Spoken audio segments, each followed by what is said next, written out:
dernier point que je voulais mettre en avant sur la partie, on va dire, directe d'influence du jeu vidéo, c'est est-ce que ça donne des avantages? Est-ce que si votre gamin il passe 15 heures sur un jeu par jour, non, 15 par jour, ça doit être beaucoup, là il faut l'interdire, mais bon, s'il passe vraiment beaucoup de temps, est-ce qu'il va en retirer des avantages du personnel? Eh bien oui, ça a été démontré.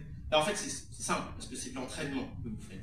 Vous passez 10 heures, etc. sur un jeu, vous vous entraînez à faire certaines mécaniques. Déjà, les réflexes moteurs. Il y a beaucoup de jeux, en fait, qui vous entraînent à développer vos réflexes moteurs, qui font que quand vous vous retrouvez dans une situation par rapport à quelqu'un d'autre qui sera moins entraîné, bah, vous aurez des réflexes plus rapides, tout simplement. Bon, ok, je suis d'accord que d'appuyer au bon moment sur Mario, sauter sur le mushroom, ce sera peut-être pas le meilleur entraînement possible, mais ça existe.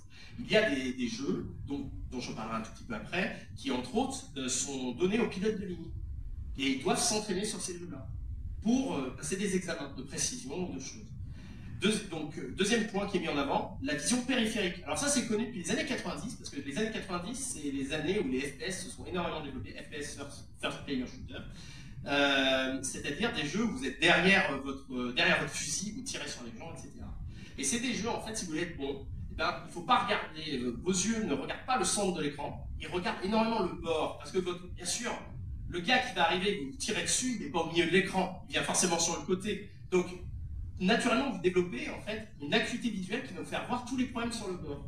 Et entre autres, aussi, les MOBA aujourd'hui font exactement la même chose. MOBA, c'est des jeux comme LOL, comme Dota, ce genre de choses. Et la vision périphérique, par exemple, c'est quelque chose qui est très utile quand vous conduisez. Quand vous conduisez en voiture, et ben en fait, ce qui travaille le plus, c'est pas votre vision centrale, c'est votre vision périphérique. Parce que je peux vous assurer que le gamin qui joue au ballon sur le trottoir, il n'est pas au milieu de la route, il est sur le trottoir. Et en fait, vous êtes alerté par tous les éléments qui sont sur votre vision périphérique. Donc en fait, c'est une vraie utilité de développer votre vision périphérique, en gros, si vous conduisez.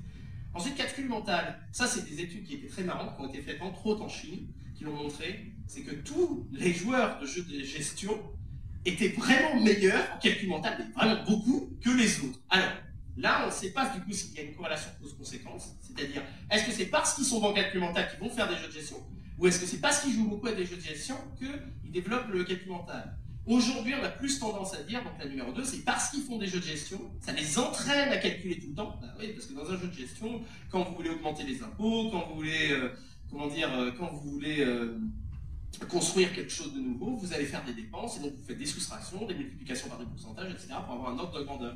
Donc vous n'êtes pas forcément bon pour trouver le bon résultat, mais vous voyez les bons ordres de grandeur. Et déjà ça, c'est très important, parce que je peux vous assurer, pour avoir déjà fait du soutien scolaire, que quand vous avez quelqu'un qui vous explique qu'il y a une concentration d'une molécule 1 million de fois supérieure à ce qu'on attend, et que lui, ça ne lui pose aucun problème, et ben vous aimeriez que ce jeune homme se rende compte qu'il s'est planté quelque part dans ses calculs naturellement.